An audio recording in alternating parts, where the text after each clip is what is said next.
warahmatullahi wabarakatuh. Ayo biasakan menonton sampai selesai.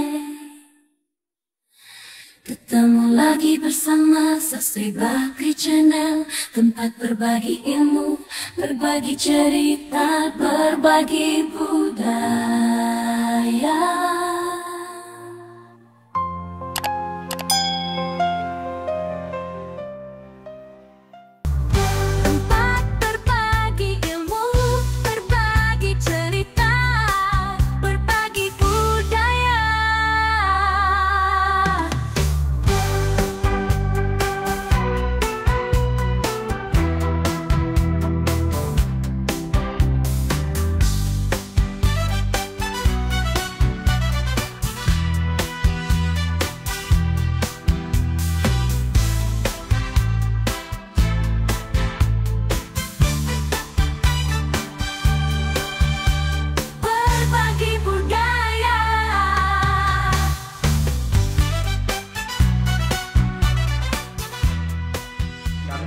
Sungguh merasa senang boleh ditemani oleh Profesor Yusuf Liu yang memang memberikan semangat juga kepada kami, dan kami dapat mendapatkan info-info banyak dari dia juga, baik tentang Yuntafu maupun kegiatan di awal ini.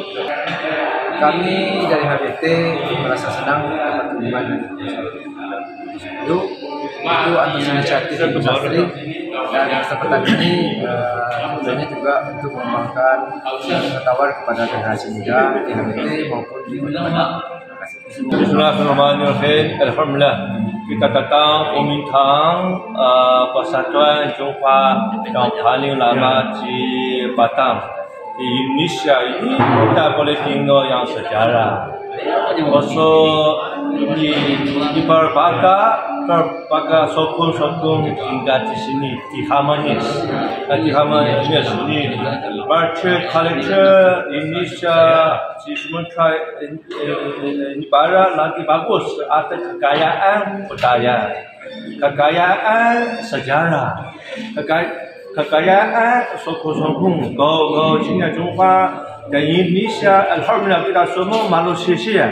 Semua Malaysia, alhamdulillah. Ini agama Islam, agama Indonesia kita cinta, kita kasih. Inna Allahu Rabbi Alamin lah. Inna Allahu Rabbi Alamin lah. Inna Allahu Zuhu bin Abadi. Jelas, so Tuhan cinta ini manusia. So ini saya sangat suka kita tengok ini Kuomintang. Jika sudah lebih dengan 150 tahun, kita tengok kekayaan Tamadun di Indonesia. Tengok budaya yang bagus kekayaan ini. So kita belajar, kita respect, kita respect each other, kita belajar, we learn each other. Okay, So we thank you. improve. Alhamdulillah. 观音庙，未来的观音庙，现在我们要去未来的观音庙参观。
Kota ini untuk sejarah Jepang.